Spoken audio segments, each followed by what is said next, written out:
NCAA Lacrosse Tournament quarterfinals coming up this Sunday at United Stadium at Towson. The first of the two games, Syracuse and Denver. Joining us now is Loyola Blakefield's own Syracuse sophomore defender. Billy Dwan is with us this morning here on GCR. Billy, it's Glenn in Baltimore. It's great to chat with you, man. Thank you for taking the time for us this morning. Yeah, thank you for having me. Happy to be here. Hey, dude, it's good to talk to you. I have to know, right? You have scored for a long pole some of the most insane goals that we have seen this year between the legs, over your back.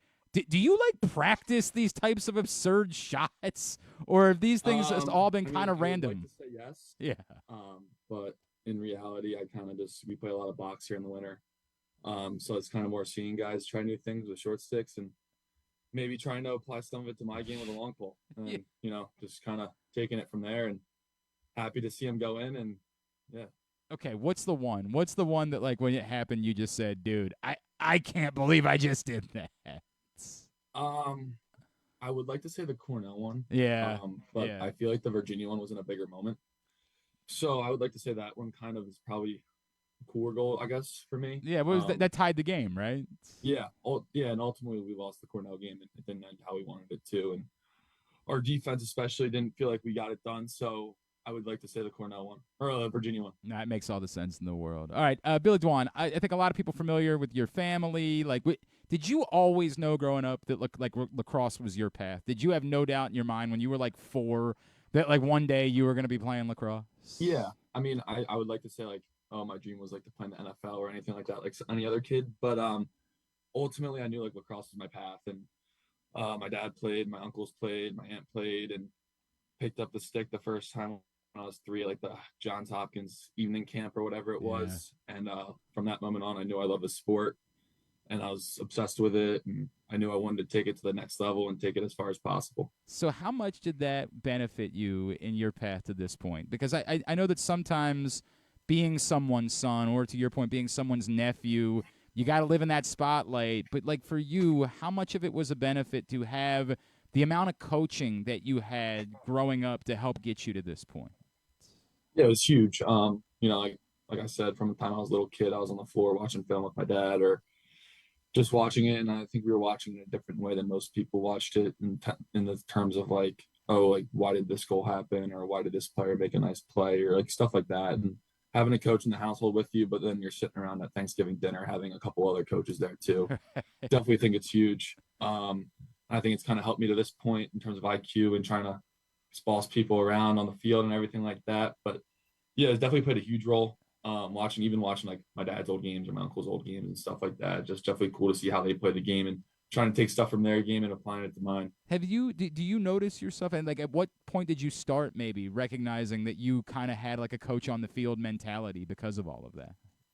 I would say it was kind of when early on in high school. Yeah. When, obviously club and middle school and rec and everything like that, you kind of play the same defenses and stuff like that. But once offenses start getting more complex, and I felt like I understood them at a different, level than other kids, especially right away. And I think that kind of made me realize all this, all the work, not even unseen work of watching film with my dad or watching games or just playing a catch in the backyard kind of has benefited me a lot. So how are you after games? Do you want the text from him or the call from him to break down what happened? Or are you dude, leave me alone. I know what I did wrong. I don't want to talk about it today.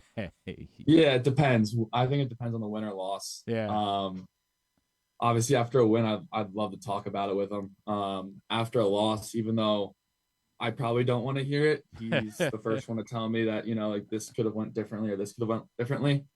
And we always talk if it's that night or the next day or a couple of days after. We always try and, get a chat in and talk about a couple of things. And he does a great job of keeping his distance as well, though. And not trying to overpress him, because he obviously respects and knows that I definitely I'm at the point where I know what I did right and wrong, so he doesn't overdo it, but he definitely does a good job of letting me know. That's cool, man. Billy Dwan is with the Syracuse Denver Sunday at noon at United Stadium right here in Towson. Billy, you guys got, speaking of Towson, right? They gave you a hell of a test on Sunday night.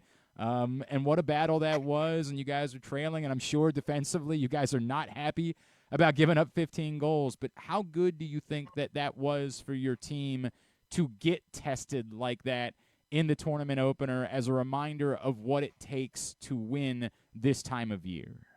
Yeah, I definitely think that's huge. Towson's a great team. They have a great offense. So defensively, we weren't too thrilled with giving up 15, but they're a great offense. They definitely got the job done on their end of the field, and it definitely just showed us, like a lot of us, besides a couple of the transfer guys, it's all of our first tournament game. So it's kind of just definitely a different type of um, game and different kind of pressure on the game, I guess. So getting that playoff experience, I'd say, is pretty huge. It's ironic. I think a lot of people locally have compared what's going on at Hopkins this season to what you guys have at Syracuse, right? Like a legendary program that has accomplished so many things, but yet has been a little bit down by their standards the last few years. How much has it meant to you to be a part of the Syracuse team to try to get things turned around and live up to the standards of Syracuse lacrosse? Yeah, I think that's definitely a huge piece of it. Like that's why you come here to a place like Syracuse, where lacrosse ultimately means something to the guys in the huddle and coaches and the athletic department, but to the community as well. So to try and bring this thing back and get this thing where it belongs is definitely a huge piece of why you come to a place like this and why you play in games like this upcoming this Sunday or the game last Sunday. And yeah, that's why I kind of came here. I know Hopkins is trying to do the same thing down there. Yeah. Kind of seen it from afar, but obviously the program hasn't been where we want it to be the last 5-10 years or so in terms of winning national championships. So the ultimate goal of us trying to get back there and get back to Memorial Day weekend obviously goes through Denver this Sunday. What would it mean to you to be part of the team that delivered Syracuse back to championship weekend? It would mean everything. And just, as a little kid watching, like big time games and watching teams like Hopkins and Syracuse play from a young age, obviously, you kind of see how a place like Syracuse is like the place to play lacrosse and in the dome, and to see it like bring it back to excellence and Memorial Day weekend and get back to that point would mean everything to me. It's not going to be easy. Clearly, this is a really good Denver team that you guys have to face. So again, coming off that performance on Sunday night, what do you feel like you guys have to do even better this Sunday in order to beat Denver? I mean, obviously, I think they have a great offense, some really quick attackmen, some really big middies. They have a great defense, great face-off guy, and so I would say, obviously, for us, it's just being connected, and I don't want to speak on the offensive terms, but on defense, that's looking like, not just saying what you're doing, but talking to two other people in the field and everybody being the same page. If that's the right page or the wrong page, it's the same page. So if we're all doing the same thing together, and I think it's just sticking to our fundamentals and doing the things that we've done to get us to this point, but obviously doing it at a higher level than we have the last couple of weeks.